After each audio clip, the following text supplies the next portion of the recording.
I'm sure you got a job to do. You have to look at the reasonable reason how or why she would be granted a visa. But if I see what is reasonable, we know Della gave her letter, right? We know Carmine was working in Della. Yes. What information more we need? That how come the letter went to Carmine? It's very easy, remember, very easy. It could be. Look, I didn't go through the whole thing again. There are many cases, not only her, many letters were found, but that does not mean that that person didn't work with the employer. Carmine's place, we are particularly discussing on this particular case that your letter was found there. Sample letter of your name. How come? It's pretty simple. There will be many other hundreds of sample letters at Carmine's place. He did thousands of experiences of students, if not hundreds. I read it in the newspaper. He definitely didn't have the brains to do this on his own. I've known Carmine, so I met him in Damarie, he was a 16-year-old kid. There's many other people involved in this. And look, I don't want to, put on anything whether Della was charging money or not, or Carmine was taking. I don't have anything to do with that. All my concern is not only her, my other clients as well. If they are genuine, I can't vouch if he's genuine or not. But if the employer is there, I can confirm that whether she works, he goes, yes. I said, that's fine. Look, we need to see the other things now. If she worked for you, the concern yours is, mine is as well. How come? But the way you were mentioning is, it's very hard for you to believe or guess. For me, it's very simple, remember. It's very clean and simple. She got that letter from Della. She agreed that. That was a sample letter provided by a teacher or a staff, which would be, Della's office was smaller than my office. Della's college was smaller than my office. So they were running a college. So I'm assuming there's a limited staff, limited computers. Everything was fed on one computer. I don't know what was going on the back. Of course I can't say but I've seen the interviews of the Della's owner, and definitely there were some bad things going on there. So I don't. Want to give me some of that information? What I claim was as in after the hearing. So you've got the Herald Sun article, you've got other material. I can share that. Publicly available. Yeah, publicly available. Yes. Okay. Yeah. If you can give me some of that. Yeah, that I'm sure I can find something. Remember, they just abused the Cricos number. As I started to understand what they were doing and what they were charging with the facilities they provided, it's just the Cricos number was just a vehicle to rape and pillage students. Now you're applying for a 457 visa, Ms. Paul. 487. A 487. 487 visa. I'm sorry. I actually need to repair your tribunal file. Now, remember, I'm sure it's not making any sense here as well, but if at that time when they applied for a skill assessment, right, if the TRA even at that time would have just taken a skill test, it would be life very, very easy. They wasted 7 years of their life. The remediation cases didn't open for 2 years. Kids are going to school looking for a better future, and suddenly some stupid idiot Carmine comes in the picture, and their life is at stake. I've seen her in the last 6 years what she's going through.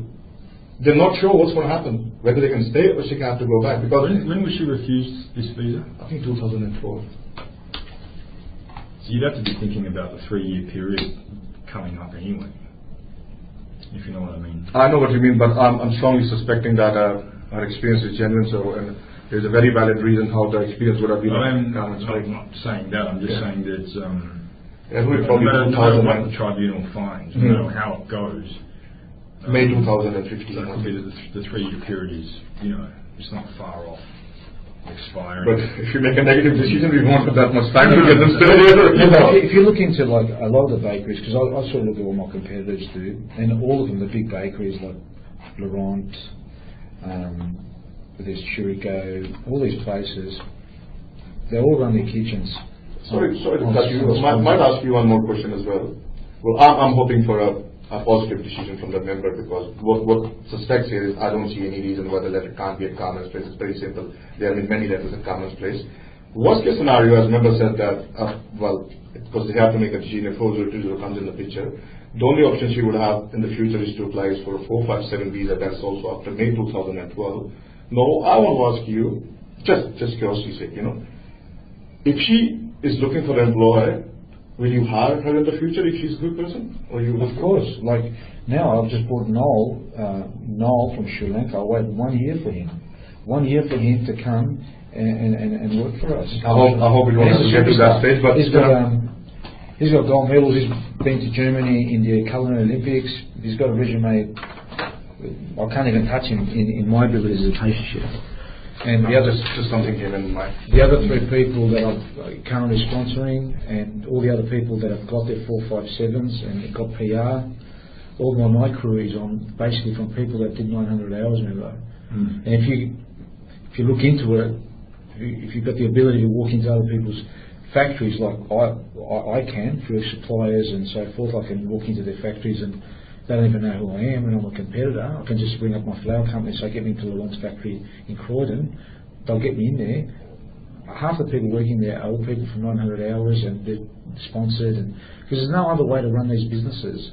White people aren't going to work. It's very simple. You're not going to get Anglo people working in bakeries overnight. That's the reality. They just won't do that job.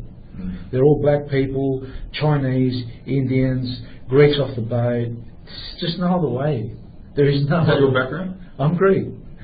You know, my grandfather came here in 1954. He still made 4 houses, remember? Why? Because he built the railroads. No, Anglo people aren't going to go build railroads. They weren't going to do that. If you walk into all the bakeries now, they're not going to go sweep floors and do all the shitty jobs. They just won't do it. So who got abused? As a kid, I came from Greece. I was 2 years old. First, it was the Greeks were here, Italians, then the Chinese, Turks, Lebos. It just goes on. Vietnamese. I remember in '85, I was 17, 18. It was all the Vietnamese copping to serve. Then you got Sudanese, Indians, Sri Lankan. Right, we need to move on just because of time. Now, PIC 4021 is not the last stop. Even if the tribunal finds you don't meet it, you'll still meet PIC 4020 if the waiver is applied to you, which is in PIC 4024. Sorry, Mr. Plumines, to cut you off there. No, that's fine. Very interesting story. It's true. Now, the waiver can be applied where there are compelling circumstances that affect the interests of Australia, that is Australia the country, or where there are compassionate or compelling circumstances that affect the interests of an Australian citizen or a permanent resident or an eligible New Zealand citizen, which justify the granting of the visa. Let me ask you a few questions. Your husband, is he an Indian national? Yes. Your children, are they Indian nationals? Yes. Do you have any close relatives, apart from your nuclear family, do you have any close relatives in Australia? No. Thanks. Okay. So the waiver is important. I suppose you can say it was important for you because the tribunal hasn't made up its mind about what it's going to do with PIC 4021, which is everything that we've been talking about so far. It's important because it gives you a chance to still meet PIC 4020 and still come out of this process with a positive decision. In fact, it would be the only way for you to meet PIC 4020 if the tribunal finds you don't meet PIC 4021. Now, in your written submissions, it said that you're reputable, that you're from a good family, and that you have strong moral values. I have some doubts about, and that wasn't put to the tribunal as saying that the waiver should apply to you, but those factors alone are probably not going to constitute compassionate or compelling circumstances for you. What I want to ask you is whether you can tell us about anything in your life or the lives of your husband and your children that you think is compassionate enough and compelling enough that even if the tribunal finds against you on PIC 4021, these compassionate and compelling circumstances mean that the tribunal should waive the requirements of PIC 4020.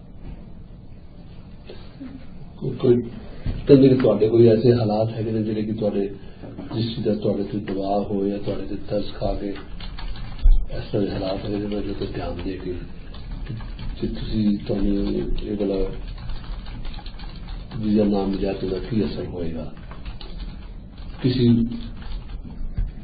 Definition तो बड़ी वड्डी है कि जिहड़ा कोई Australian citizen होवे या कोई न्यूजीलैंड दे या जिहड़े परमानेंट रेजिडेंट ने या जिहड़े ਤੁਹਾਨੂੰ ਵੀਜ਼ਾ ਦੇਣ ਦੇ ਨਾਲ ਪਹਿਲੀ ਗੱਲ ਤੇ ਉਹਨਾਂ ਦੇ